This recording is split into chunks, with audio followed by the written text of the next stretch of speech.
Since the beginning, there have been hype anime, series that everyone is watching, everyone is talking about, and that garners most attention.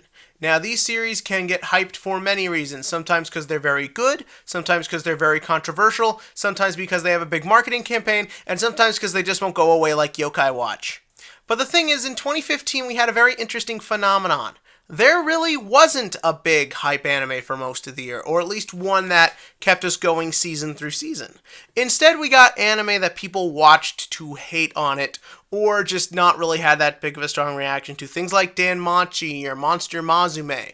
Both these shows do have their fan bases. I even like the former, but the thing is, most people watched it in mostly just to be annoyed by it. Rather it be because of rapid fan service, a generic plot, more fan service. There was a lot of stuff this year that for the most part really just didn't really grasp a ton of people's attention, especially with a lot of big studios teasing when their big announcements for shows will be. But the thing is, that all changed in late fall with the creation of One Punch Man, the 2015 anime. This is it, people. You either watched this or you're just some loser who watches American TV.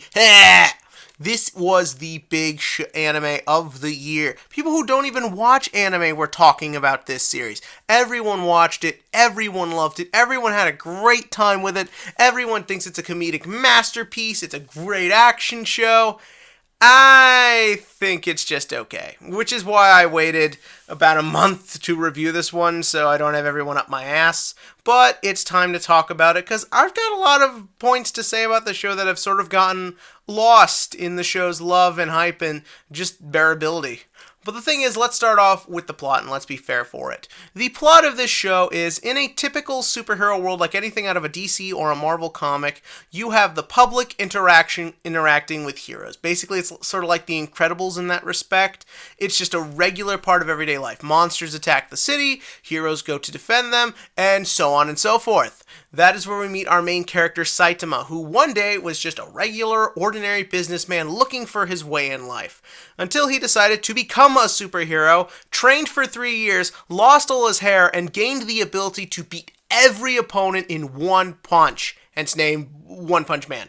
This guy is unstoppable. There is nothing that gets in his way. He beats everything, and that's sort of where the series just kind of picks up because he's actually bored with this. He misses actually fighting opponents because no one's a match for him. And honestly, that's kind of an original premise. Usually it's the hero who thinks, oh my god, I want to do more, I want to fight harder. No, this is, I fight at my bare minimum and I'm bored. It's actually kind of a neat idea, and it is a very meta sort of thing with how much superhero stuff is sort of the main thing right now. And I love the way the series picks with that and makes fun of it. There's a lot of jokes about superhero origins. There's a cyborg character called Genos who could easily be a big middle finger to Marvel and DC. And there's just a ton of humor like that, but it always stays very respectful. I always felt like I was watching a series that was there to have fun, and any sort of satire or spoof was the secondary element. And that's kind of how you've got to do it, otherwise you just get preachy, and the show does handle that very well. As for the humor, it's pretty funny. This show has a lot of great humor moments in it, a lot of it coming from Saitama, who really is at his core just a regular guy, and I thought that was shown very well. He just kind of goes through life like the rest of us. He's kind of lost, doesn't really know what he wants to do. He's lazy. He doesn't really care about politics or big backstories or have a lot of interest in dealing with sort of a lot of things like that. And I thought that was really well shown because they kept him very normal, but he is still very likable and relatable. It is the typical sort of, you know he's going to do the right thing in the end, but you could sort of see yourself as this. It was sort of fun to see really at its core the normal guy, not the guy who wins the genetic or the intelligence lottery, so to speak, just that regular everyday guy, and I did think it was done very well. He also bounces off a lot of the other characters well. Genos, the cyborg and sort of the anime hottie of the year, is also a very fun character. He's very relatable too, he is very likable. At times I wish he did do a little bit more, but for the most part I did like the character and I did get along with everything.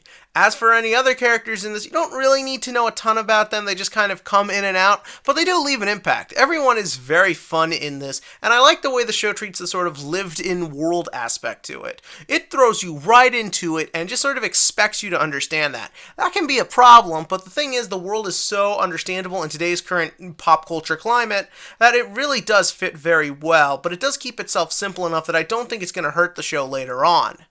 And the thing is that I do actually kind of wish we spent more time with the other characters, because there's some really interesting ones. There's a watchdog man, there's your standard lolly, there's a cool old guy. There's all these characters, and I don't think they get as much time as they could. And while we're on the subject, that does bring us to the problems that I had with this show. Among other things, because he beats everyone in one punch, after a while, you kind of just lose interest in what's happening action-wise. The show looks great, great animation, great music. But the thing is that when your hero just beats everyone so easily and half the time has no emotional reaction, I don't have an emotional reaction.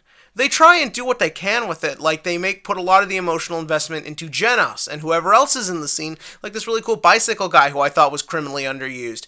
But the thing is that, they're just gonna lose. I'm not giving anything away here because the show is called One Punch Man. And that is sort of my issue with it, is that I think you could have had it that he could be that strong, still be called One Punch Man, but still have a little opponent investment. Again, everyone's just easy cannon fodder for him, and with the beautiful animation, it just kind of gets lost after a while. I like what was being attempted here, and I do like a lot of the humor, but after a while, the show just kind of feels tedious because you just know exactly where it's going. Also, while we're on the subject, the physics of this world, I think the show was over-animated. What I mean by that is the animation is not simple. If a monster is destroying a building, you see the building go down. You see people suffering and dying, and in something that's all supposed to make you laugh, it kind of just made me feel uncomfortable. Yeah, I know it's a nitpick, and a lot of people didn't have that, but I did, and this is my reaction to it. Sometimes the show I thought got a little too 9/11-y, especially towards the end. And while we're on the subject, I know Madhouse has a history of doing this, but stop ending shows just to get a second season.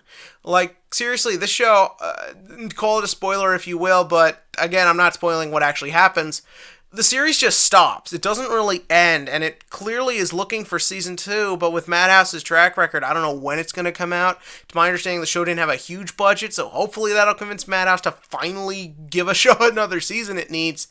But honestly, I just sort of found this show to be just okay. It's funny when it wants to be. The animation looks nice, but that's kind of about it. It's a little style over substance.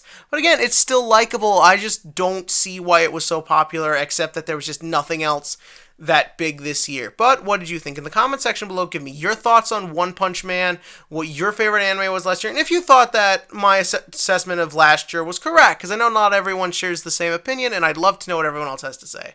And as always, click to like and click to subscribe, so that way I can finish everything with a punch. Which I can't do because this isn't a video thing, and also Jeremy Johns would sue me.